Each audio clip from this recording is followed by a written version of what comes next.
뭐? 무슨 소리야? 그 여자가? 왜? 아니, 싫어. 말도 안 돼. 그 여자가 지혁 씨 심장이 된다고? 나 죽이려던 그 심장이. 지혁 씨 가슴 속에서 뛴다고? 싫어! 차라리 죽으라고 해. 나보고 평생 그 여자 심장 소리 들으면서 살라고? 그게 사는 거야? 지옥이지. 수술실 앞 차가운 복도가 은호의 처절한 비명으로 뒤덮였습니다. 지은호, 제발 진정해. 우진의 외침도 소용없었습니다.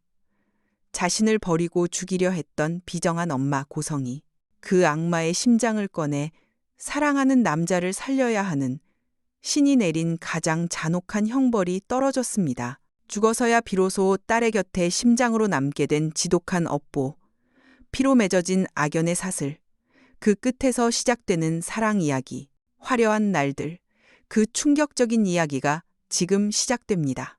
좋아요, 구독, 건강하세요. 차가운 기계음만이 죽음의 카운트다운처럼 울려 퍼지는 중환자실.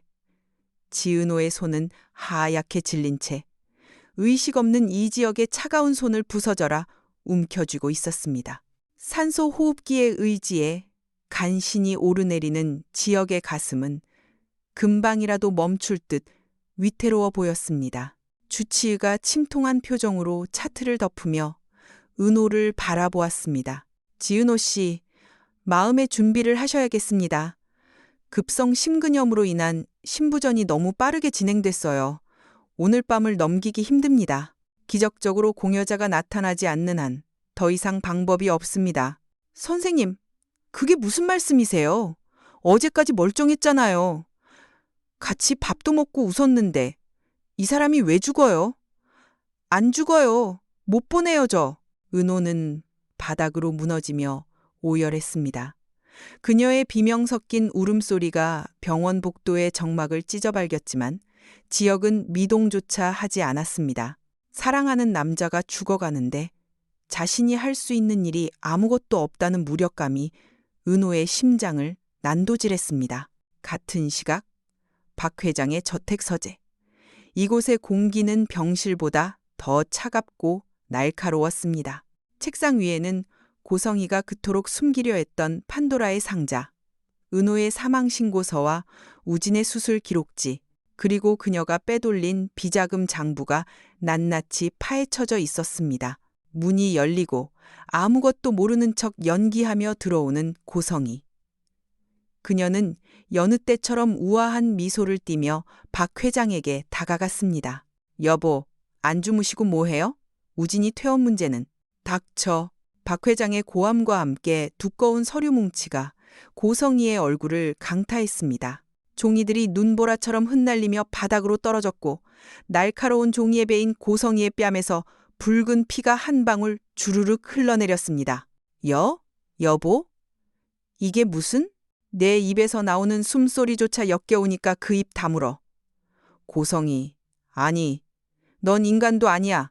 어떻게 제 배 아파 낳은 딸을 멀쩡히 살아있는 애를 서류상으로 죽여? 그리고 뭐? 그 애배를 갈라서 우진이 간을 이식해? 네가 그러고도 어미야? 네가 그러고도 사람이야? 고성이의 동공이 지진이 난 듯 흔들렸습니다. 그녀는 떨리는 손으로 바닥에 떨어진 서류를 주워들며 변명을 쏟아내기 시작했습니다. 오해예요. 당신이 몰라서 그래요. 다 우진이 살리려고, 우리 아들 살리려고 그런 거예요. 내가 오죽하면 그랬겠어요? 그 애는 어차피 없는 셈 치고 살았던 애고 우진이는 당신 후계자잖아요. 변명? 후계자? 끝까지 도운 권력 내 욕심뿐이구나. 닥치고 내 말 들어. 지금 당장 내 집에서 나가. 이혼 서류는 내 변호사 통해 보낼 테니까 도장만 찍어. 위자료? 재산 분할? 꿈도 꾸지 마. 네가 그동안 내 이름 팔아서 챙긴 뒷돈, 횡령한 공금 싹 다 토해내고 감방에 쳐넣어 줄 테니까. 여보, 어떻게 나한테 이래요? 내가 이 집안을 위해 헌신한 세월이 얼만데. 당신 내 덕분에 정계 진출까지 넘봤잖아. 나 없이 당신이 뭘 할 수 있는데. 헌신? 넌 기생충이었어. 내 피를 빨아먹고 내 자식들 인생까지 망친 독버섯. 성재가 왜 집을 나갔는지, 우진이가 왜 널 끔찍해하는지 이제야 알겠더군. 당장 꺼져. 내 눈앞에서 사라지라고. 박 회장은 책상 위에 있던 크리스털 명패를 집어던졌습니다. 와장창 하는 굉음과 함께 명패가 벽에 부딪혀 산산조각이 났고 고성이는 비명을 지르며 주저앉았습니다. 그녀의 눈빛이 도끼로 번들거렸습니다. 더 이상 우아한 사모님은 없었습니다. 궁지에 몰린 쥐, 아니 악귀의 형상만이 남아 있었습니다. 그래, 다 끝났다 이거지? 박진석, 당신 후회하게 해줄 거야. 내가 이대로 순순히 물러날 것 같아? 내 아들 우진이 절대 당신한테 못 줘. 고성이는 표독스럽게 소리치며 서재를 뛰쳐나갔습니다. 그녀가 향한 곳은 안방 금고였습니다. 떨리는 손으로 비밀번호를 누르고 안에 있던 현금 다발과 폐물, 그리고 미리 챙겨둔 차명 계좌 USB를 닥치는 대로 가방에 쓸어 담았습니다. 이것만 있으면 돼. 이것만 있으면 외국 가서 우진이랑 다시 시작할 수 있어. 지은호 그년만 아니었어도 그 재수 없는 년이 내 인생을 망쳤어. 그녀는 헝클어진 머리를 쓸어 넘길 새도 없이 주차장으로 달려갔습니다. 밖에는 억수 같은 비가 쏟아지고 있었습니다. 하늘조차 그녀의 악행에 분노하듯 천둥 번개가 내리꽂혔습니다. 운전석에 올라탄 고성이는 엑셀을 있는 힘껏 밟았습니다. 고급 세단이 빗물을 튀기며 저택을 빠져나갔습니다. 그녀의 시야는 눈물과 분노로 흐려져 있었습니다. 전부 다 죽여버릴 거야.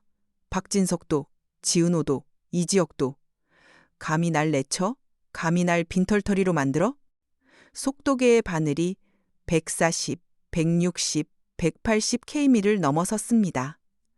빗길의 미끄러운 도로 위를 차는 짐승처럼 질주했습니다. 경찰차의 사이렌 소리가 멀리서 들려오자 고성희의 조급증은 극에 달했습니다. 안 돼. 잡힐 수 없어. 내가 누군데? 난 고성희야. 그 순간 맞은편 차선에서 대형 트럭의 헤드라이트 불빛이 그녀의 눈을 멀게 할 듯 덮쳐왔습니다. 끼가가 가각. 화광. 날카로운 타이어 마찰음은 굉음에 묻혔습니다. 고성희의 차는 중앙분리대를 들이받고 공중으로 붕 떠올랐다가 처참하게 구겨지며 도로 위를 뒹굴었습니다. 깨진 유리 조각이 보석처럼, 아니 그녀의 부서진 욕망처럼 빗물 속으로 흩뿌려졌습니다. 찌그러진 차체 틈으로 피가 섞인 빗물이 흘러나왔고 고성희의 의식은 어둠 속으로 빨려 들어갔습니다.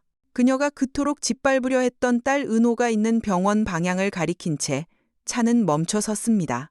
응급실 자동문이 거칠게 열리고 피투성이가 된 고성희가 실려 들어왔습니다.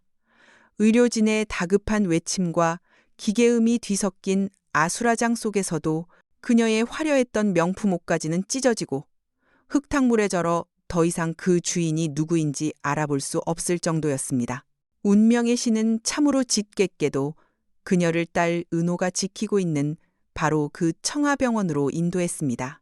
수술실 앞, 우진은 넋이 나간 사람처럼 벽에 기대어 서 있었습니다. 그때 수술복을 입은 집도이가 무거운 표정으로 걸어 나왔습니다. 우진이 힘겹게 고개를 들어 의사를 바라보았습니다. 환자분 보호자 되십니까? 네, 제 어머니입니다. 상태가 어떤가요? 의사는 짧은 한숨을 내쉬며 고개를 저었습니다. 그 모습은 사형 선고와도 같았습니다. 마음의 준비를 하셔야겠습니다. 두부 손상이 너무 심각합니다. 자가 호흡이 불가능하고 뇌간 반사도 완전히 소실되었습니다. 의학적으로 뇌사 상태입니다. 우진의 다리가 휘청하며 바닥으로 주저앉았습니다. 어머니가 저지른 죄악을 알기에 미워했지만 이렇게 비참한 끝을 바란 것은 아니었습니다. 그때 흉부외과 과장이 다급하게 다가와 우진과 집도이를 번갈아 보며 충격적인 말을 던졌습니다. 김 선생, 지금 뇌사 판정 난 환자 혹시 장기기증 의사 확인했나? 지금 이 병원에 초응급 심장이식 대기자가 있어. 혈액형, 조직 적합성, 기가 막히게 일치해. 지금 당장 이식하지 않으면 그 환자 오늘 밤 못 넘겨. 우진은 멍한 눈으로 흉부외과 과장을 올려다보았습니다. 그 환자가 누구입니까? 중환자실에 있는 이지역 환자입니다. 급성 심근염으로. 이지역. 그 이름이 우진의 귓가에 천둥처럼 내리꽂혔습니다. 은호가 목숨보다 사랑하는 남자. 은호가 자신의 간을 떼어주면서까지 지키고 싶어 했던 그 남자. 우진은 비틀거리며 일어나 중환자실 쪽으로 발걸음을 옮겼습니다. 중환자실 복도 벤치. 은호는 초점 없는 눈으로 허공을 응시하고 있었습니다. 우진이 다가와 그녀의 앞에 섰을 때 은호는 그를 알아보지 못한 채 그저 웅크리고 있을 뿐이었습니다. 은호야. 우진의 목소리에 은호가 천천히 고개를 들었습니다.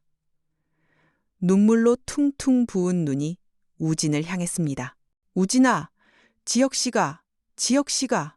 알아, 들었어. 지혁형. 심장 이식 받아야 한다며. 근데 기증자가 없대. 기적이 일어나지 않으면 나 지혁씨 못 봐.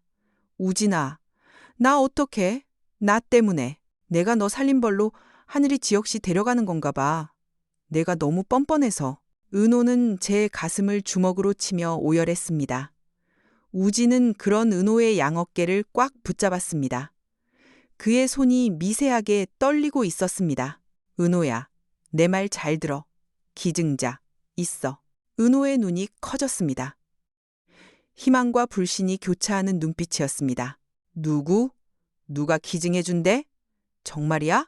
우리 어머니, 고성희 씨. 순간 은호의 표정이 얼어붙었습니다. 시간이 멈춘 듯 숨소리조차 들리지 않았습니다. 은호는 뒷걸음질 치며 고개를 세차게 저었습니다. 뭐?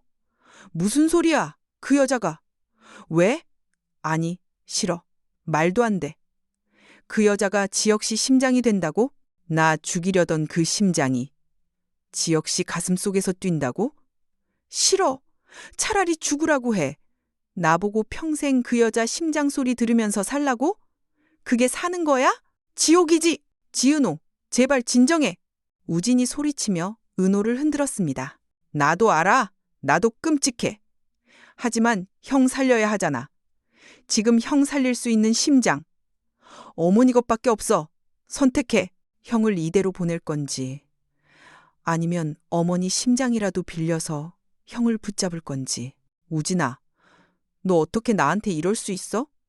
그 여자가 나한테 무슨 짓을 했는지 알잖아. 나 낳자마자 버리고 다시 나타나서 내 간 빼가려고 나 죽은 사람 취급하고 그런 여자 심장을 어떻게 지혁 씨한테 줘? 지혁 씨가 알면 그 사람이 견딜 수 있을 것 같아? 은호는 바닥에 주저앉아 짐승 같은 울음을 토해냈습니다. 우진은 무릎을 꿇고 은호의 눈을 똑바로 바라보았습니다. 그의 눈에서도 뜨거운 눈물이 흘러내렸습니다. 은호야, 나도 미치겠어. 엄마가 밉고 원망스러워. 하지만 엄마가 살아서 못한 속죄, 죽어서라도 하게 하자. 네가 내 간으로 날 살렸잖아. 이번엔 엄마가 심장으로 형을 살리는 거야. 그렇게라도 빚 갚고 가게 해줘. 제발. 형을 살려줘. 안 돼? 못해. 나 못해. 은호야? 형 죽게 놔둘 거야? 형 심장 멈추는 거 지켜볼 거야? 1분 1초가 급해. 지금 네가 사인 안 하면 형 죽어. 우진은 품에서 꼬깃꼬깃해진 장기기증 동의서를 꺼내 은호의 손에 쥐어주었습니다. 종이 한 장이 1000톤의 무게처럼 은호의 손을 짓눌렀습니다. 이게 무슨 운명이 이래. 하느님, 정말 너무하시잖아요. 저한테 왜 이러세요? 은호는 펜을 쥔 손을 부들부들 떨었습니다. 동의서 위로 눈물이 뚝뚝 떨어져 종이를 적셨습니다. 그녀의 머릿속에 지역의 환한 미소가 스쳐 지나갔습니다. 은호야, 사랑해. 그 목소리가 귓가에 맴돌았습니다. 지혁씨, 미안해. 정말 미안해. 나 지혁씨 없으면 못 살아. 지옥이라도 좋아. 당신만 살 수 있다면. 당신이 숨만 쉴 수 있다면. 은호는 비명을 지르듯 오열하며 서명란에 이름을 적어 내려갔습니다. 펜촉이 종이를 찢을 듯 날카롭게 그어졌습니다. 그것은 서명이 아니라 자신의 영혼을 파는 계약과도 같았습니다. 됐어? 이제 됐냐고.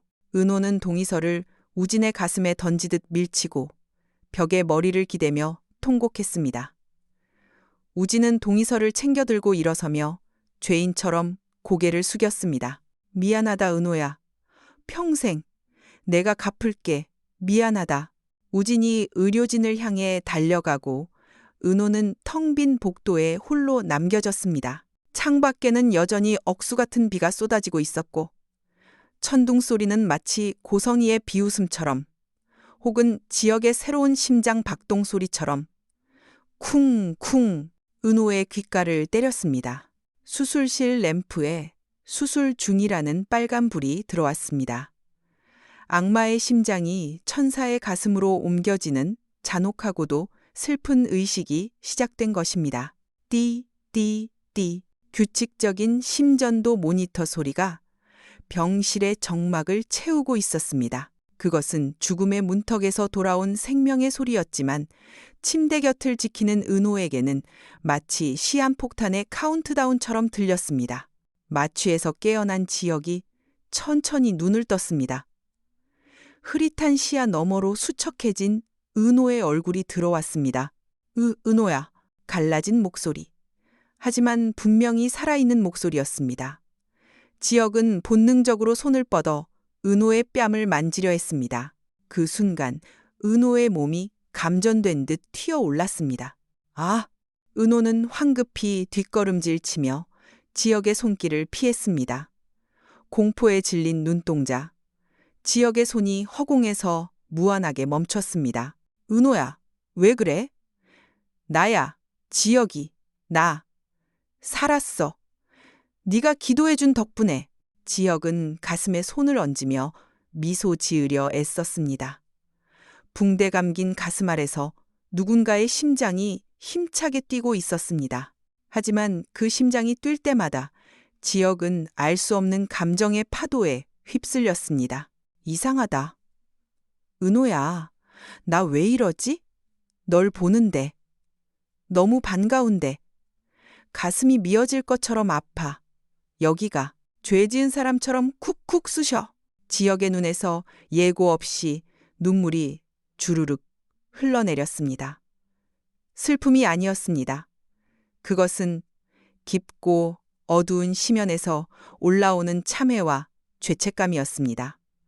지역은 당황하며 눈물을 훔쳤지만 멈추지 않았습니다. 나 왜 울지? 살아서 기쁜데. 왜 자꾸 너한테 미안하다는 말이 하고 싶지? 은호야, 미안해. 정말 미안해. 그 모습을 지켜보던 은호는 입을 틀어막았습니다. 세포 기억설, 장기 기증자의 습관이나 기억이 수혜자에게 전이된다는 그 현상이 하필이면 지금, 하필이면 저 심장에서 나타나고 있었습니다. 저 눈물은 지역의 것이 아니었습니다. 죽어가던 고성이가 마지막 순간 느꼈을 딸에 대한 뒤늦은 후회와 공포였습니다. 하지마. 제발 그 말 하지마. 은호가 비명을 질렀습니다. 은호야? 그 심장 소리. 듣기 싫어. 끔찍해. 그게 누구 건 줄 알아? 지역씨 가슴 속에 있는 거 그거. 은호는 차마 고성희라는 이름을 입 밖으로 내지 못했습니다. 진실을 말하면 지역이 겪을 충격을 감당할 수 없었기 때문입니다. 하지만 지역이 다가오려 할 때마다 은호의 귓가에는 고성이의 독설과 비웃음이 환청처럼 들려왔습니다. 너는 내 간을 뺏으려는 도둑년이야. 살아있는 내 배를 가를 수도 있어. 지역은 침대에서 억지로 몸을 일으켰습니다. 링거 줄이 팽팽하게 당겨졌습니다. 지은호, 거기서 도대체 뭐가 문제야? 내가 살아 돌아온 게 싫어? 아니면 내가 병신 같아서 그래? 남의 심장이나 빌려서 사는 게 끔찍해? 오지 마. 가까이 오지 말라고. 은호가 병실 구석으로 물러서며 소리쳤습니다. 지혁 씨 잘못 아니야. 근데 나 못하겠어, 당신한테서. 그 여자 냄새가 나. 그 여자 숨소리가 들려. 당신이 날 만지려고 하면 그 여자가 내 목을 조르는 것 같아서 숨을 못 쉬겠어. 그 여자? 그 여자가 누군데? 도대체 누구 심장이길래 네가 나를 벌레 보듯 해. 지혁이 답답함에 가슴을 주먹으로 내리쳤습니다. 쿵, 쿵. 강한 충격에 심장이 요동쳤습니다. 그러자 지혁은 다시금 밀려오는 알 수 없는 격정에 무릎을 꿇었습니다. 아으. 지혁 씨! 은호가 놀라 다가가려다 멈칫했습니다. 지혁은 가슴을 부여잡고 바닥에 웅크린 채 자신의 의지와 상관없이 오열하고 있었습니다. 은호야, 가지 마. 엄마가 잘못했어. 아니, 내가 잘못했어. 버리지 마. 지혁의 입에서 튀어나온 엄마라는 단어. 그 한마디에 병실 안의 공기가 얼어붙었습니다.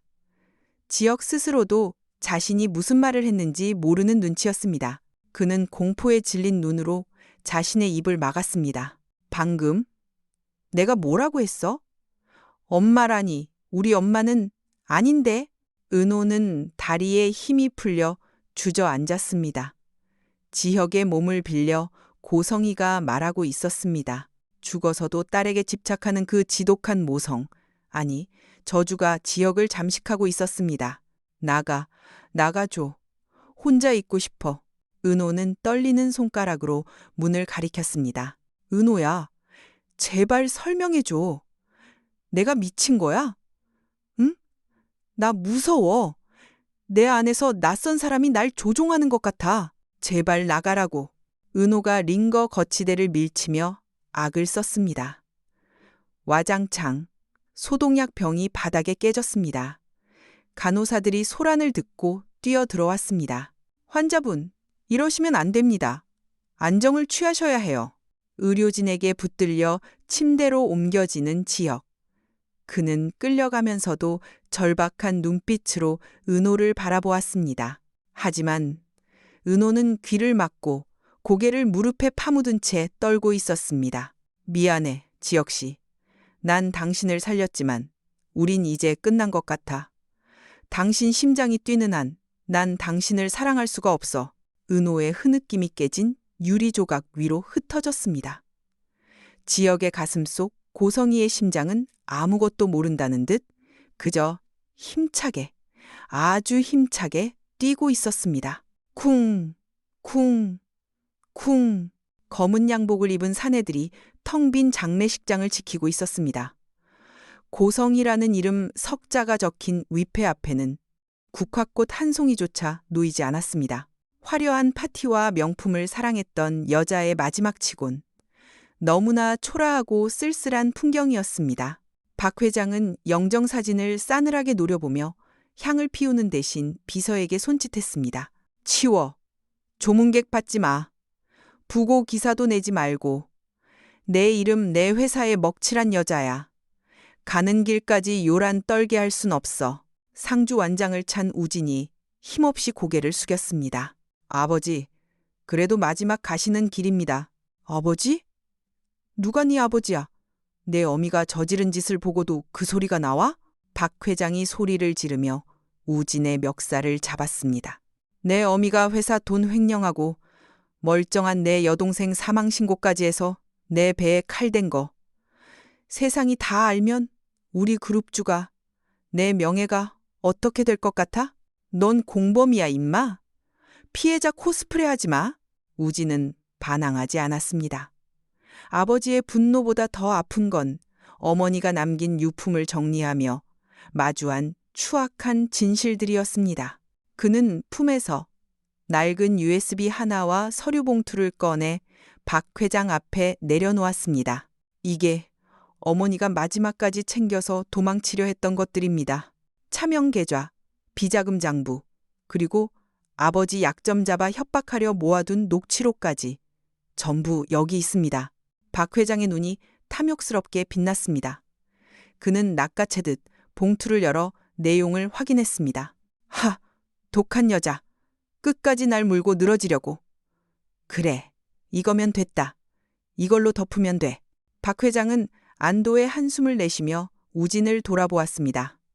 하지만 우진의 표정은 이미 결심이 선 사람처럼 단호했습니다. 아버지. 아니, 회장님. 저 오늘부로 박우진 이름 버리겠습니다. 뭐? 이 자식이 미쳤나? 지금 쇼하냐? 쇼 아닙니다. 저 한 번도 이 집안 아들인 적 없었습니다. 어머니 욕심이 만든 허상이었죠. 제 몸에 흐르는 피는 어머니 죄악이고 제 뱃속에 있는 간은 은호의 희생입니다. 더 이상 훔친 인생으로 호의호식하며 살 수 없습니다. 그래서? 유산 포기라도 하겠다는 거야? 빈털터리로 나가서 굶어 죽어봐야 정신을 차리지? 네, 포기하겠습니다. 상속 포기각서, 변호사 통해 공증받아 뒀습니다. 다 가지세요. 그 더러운 돈. 저는 1원도 필요 없습니다. 우진은 상주 완장을 뜯어 바닥에 던졌습니다. 그것은 아버지와의, 아니 욕망으로 얼룩진 화려한 날들과의 영원한 작별이었습니다.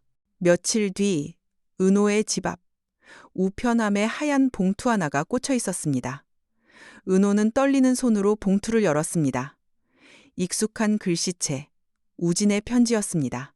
은호야, 이 편지를 읽을 때쯤이면 난 서울에 없을 거야. 형 수술은 잘 됐다고 들었어. 다행이다. 정말 다행이야. 어머니 장례식장에서 유품을 태우는데 연기가 참 매캐하더라. 그게 다 헛된 욕심이었는데. 은호의 눈시울이 붉어졌습니다. 편지 위로 눈물이 툭툭 떨어졌습니다. 은호야, 기억나? 우리 어릴 때 보육원 뒤뜰에 있던 큰 감나무. 나 그 근처 시골 보건소로 내려가 의사 면허, 돈 버는 데 말고 정말 필요한 사람들 돕는 데 쓰려고. 네가 준 간으로 사는 내 인생, 이제부터는 덤이라고 생각할게. 내 남은 생은 평생 갚으며 살게. 너한테, 그리고 세상한테. 그러니까 나 찾지 마. 용서하지도 마.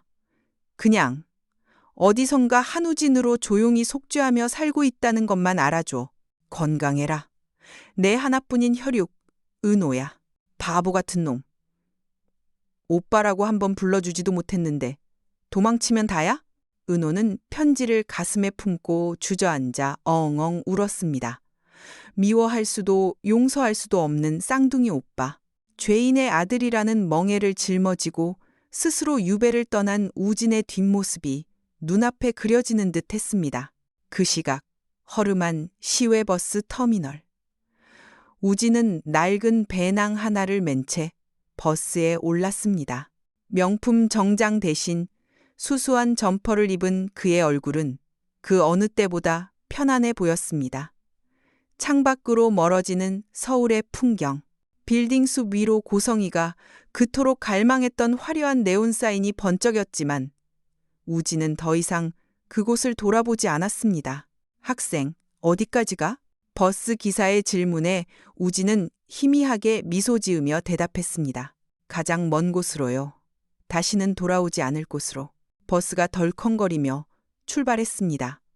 우진은 눈을 감았습니다. 그의 가슴 속 은호가 준 간이 따뜻하게 박동하고 있었습니다. 그것만이 그가 세상에 남긴 유일한 진실이었습니다. 비가 그친 뒤의 밤 공기는 시리도록 차가웠습니다. 은호의 작업실, 맘대로 집에 불 꺼진 사무실에는 스탠드 조명 하나만이 위태롭게 켜져 있었습니다. 은호는 도면 위에 엎드려 있었지만 일은 손에 잡히지 않았습니다. 귀를 막아도 들려오는 지역의 심장 소리. 아니, 고성이의 저주 같은 환청 때문에 며칠째 잠을 이루지 못한 상태였습니다. 딸랑. 풍경 소리와 함께 문이 열렸습니다. 익숙한 발소리. 은호는 고개를 들지 않고도 그게 누구인지 알 수 있었습니다. 심장이 반응했으니까요. 나가요. 오늘은 일 안 해요. 은호는 떨리는 목소리로 등을 돌린 채 말했습니다. 하지만 발소리는 멈추지 않고 그녀의 등 뒤까지 다가왔습니다. 지은호. 날 봐. 지역의 목소리는 더 이상 불안하지 않았습니다. 단단하고 깊었습니다. 은호는 천천히 의자를 돌렸습니다. 수척해진 지역의 얼굴이 보였습니다. 하지만 그의 눈빛은 그 어느 때보다 형형하게 빛나고 있었습니다. 알았어. 이 안에 누구 심장이 들어있는지. 은호의 눈동자가 파르르 떨렸습니다. 누가 그래요? 우진이가 말했어요? 아니야, 지혁씨. 그거 차트 봤어. 그리고 느꼈어. 수술 깨어나자마자 날 덮쳤던 그 더러운 기분. 이유 모를 죄책감. 그게 내 감정이 아니었다는 거. 지혁은 천천히 은호의 앞으로 걸어와 무릎을 꿇었습니다. 은호가 반사적으로 물러나려 하자 지혁은 그녀의 두 손을 강하게 붙잡았습니다. 이거 놔. 싫어. 무서워. 당신한테서 그 여자가 느껴진단 말이야. 도망가지 마. 피한다고 해결될 일이 아니잖아. 지혁이 소리쳤습니다. 그래, 맞아. 고성이 심장이야. 널 버리고 널 죽이려 했고 내 인생을 송두리째 짓밟았던 그 여자 심장이 내 가슴 속에 있어. 그래서 끔찍해? 내가 괴물 같아? 아니야. 지혁 씨가 괴물인 게 아니라 내가 견딜 수가 없어. 당신을 안으면 그 여자가 날 비웃는 것 같아. 넌 결국 내 그늘에서 못 벗어나라고 속삭이는 것 같아서 숨을 못 쉬겠어. 은호는 아이처럼 엉엉 울음을 터뜨렸습니다. 지혁은 은호의 손을 끌어당겨 자신의 왼쪽 가슴, 심장이 뛰는 그곳에 강제로 가져다 댔습니다.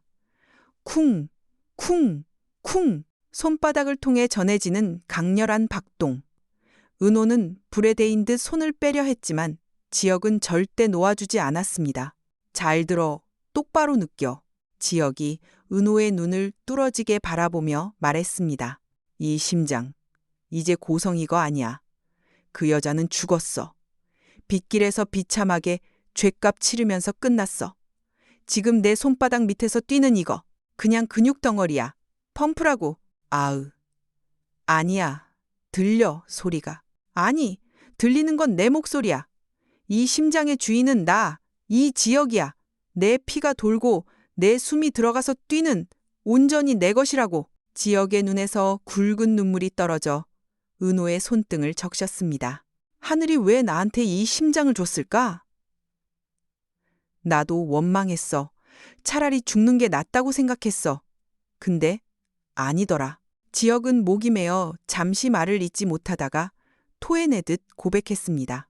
신이 있다면 그 여자한테 마지막 기회를 준 거야. 살아서는 너한테 상처만 줬으니 죽어서는 네가 사랑하는 사람 살려내라고. 평생 내 곁에서 너 지키면서 심장 터지도록 너만 사랑하면서 빚 갚으라고. 그래서 나한테 온 거야. 은호의 흐느낌이 잦아들었습니다. 그녀는 멍하니 지혁의 가슴을 바라보았습니다. 쿵, 쿵. 규칙적인 박동소리. 그것은 더 이상 저주의 북소리가 아니었습니다. 은호야, 내가 이 심장을 정화할게. 내가 더 많이 사랑하고 내가 더 많이 아껴서 그 여자 흔적 따위 티끌 하나도 안 남게 오직 너를 위한 심장으로 만들게. 그러니까 지혁은 은호의 젖은 뺨을 어루만졌습니다. 날 버리지 마. 이 심장이 멈추는 날까지 나는 너를 위해 살아야 해. 그게 내 운명이고 내 속죄야. 은호는 떨리는 손으로 지혁의 옷깃을 움켜쥐었습니다. 두려움의 대상이었던 그 박동 소리가 점차 따뜻한 온기로 변해 손끝을 타고 전해졌습니다. 그것은 악마의 심장이 아니라 죽음의 문턱에서 돌아온 연인의 간절한 생명력이었습니다. 지혁 씨, 사랑해 지은호. 내 심장이. 아니, 내가 너를 사랑해. 은호는 와락 지혁의 목을 끌어안았습니다. 그녀의 눈물이 지혁의 어깨를 적시고 지혁은 부서질 듯 은호를 껴안았습니다. 두 사람의 심장이 맞닿았습니다. 쿵쾅거리는 소리가 하나로 겹쳐지며 과거의 망령들을 몰아내고 있었습니다. 작업실의 차가운 공기가 두 사람의 체온으로 서서히 데워지고 있었습니다. 더 이상 고성이는 그곳에 없었습니다. 오직 서로를 구원한 두 남녀만이 존재할 뿐이었습니다.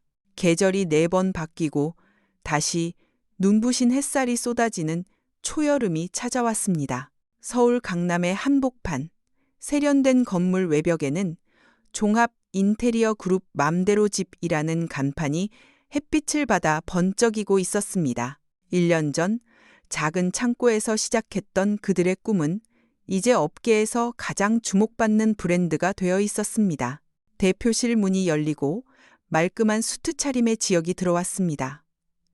그의 얼굴색은 더할 나위 없이 건강해 보였고 걸음걸이엔 활력이 넘쳤습니다. 지은호 대표님, 이번 분기 매출 보고서입니다. 결제 부탁드립니다. 지역이 장난스런 말투로 서류를 내밀자 도면을 검토하던 은호가 피식 웃으며 고개를 들었습니다. 어머, 이 지역 본부장님.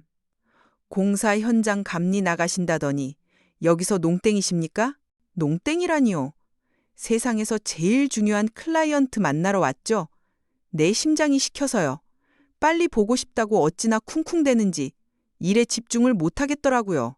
지역이 능청스럽게 가슴을 두드리자 은호는 짐짓 흘겨보면서도 입가에 번지는 미소를 감추지 못했습니다. 두 사람 사이에는 더 이상 어두운 과거의 그림자가 없었습니다.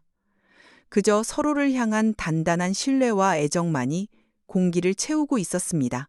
한편 한강공원 잔디밭, 유튜브 촬영 장비들이 세팅된 가운데 수빈이 화려한 원피스를 입고 카메라 앞에서 포즈를 취하고 있었습니다. 자, 여러분, 오늘 소개해드릴 신상은 바로 이 구두입니다. 어때요? 블링블링하죠? 컷! 아, 수빈아, 멘트가 좀 약해. 텐션 좀 더 올려보자니까. 구독자들이 빵 터질 만한 거 없냐고. 카메라 뒤에서 반사판을 들고 땀을 뻘뻘 흘리며 잔소리를 하는 남자. 놀랍게도 그는 전직 대기업 부사장 박성재였습니다.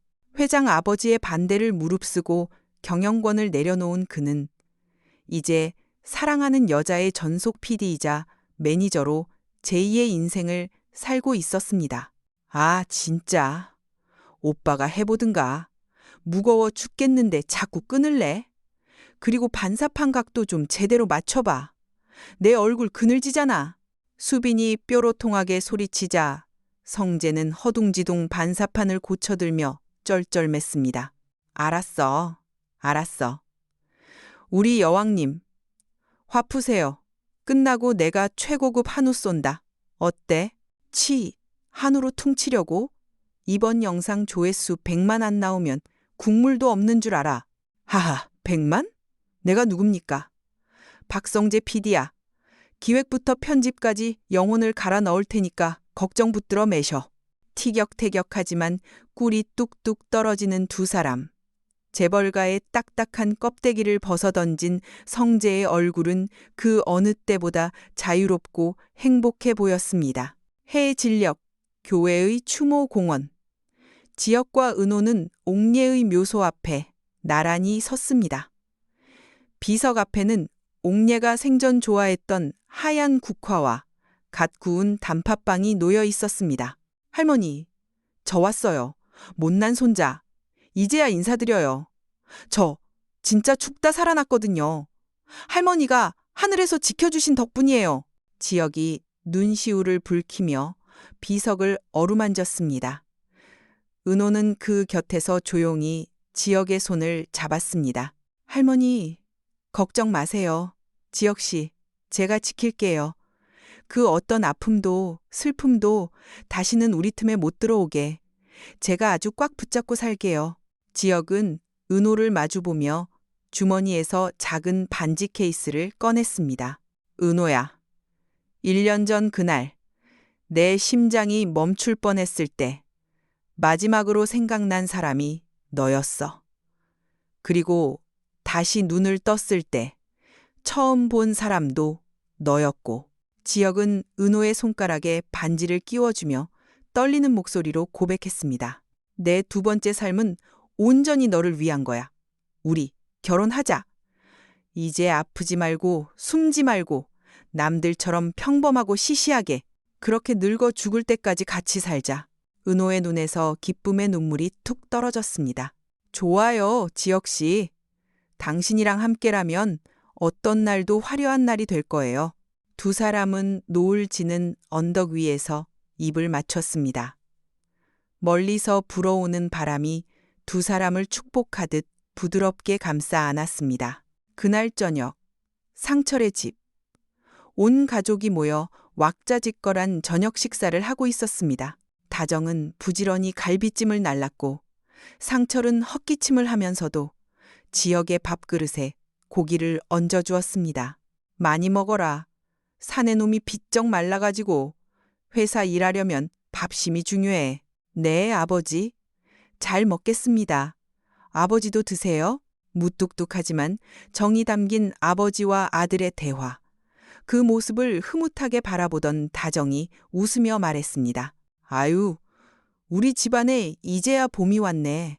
지환이 너도 얼른 짝 데려와. 너만 남았어. 에이, 엄마. 저는 일이랑 결혼했다니까요. 경호 사업 확장하느라 바빠요. 지환이 너스레를 떨자 모두가 까르르 웃음을 터뜨렸습니다. 거실 창밖으로 둥근 보름달이 떠올랐습니다. 비극과 시련, 죽음과 이별을 넘어선 그들의 식탁 위에는 이제야 비로소 찾아온 진짜 화려한 날들이 따뜻한 밥김처럼 피어오르고 있었습니다.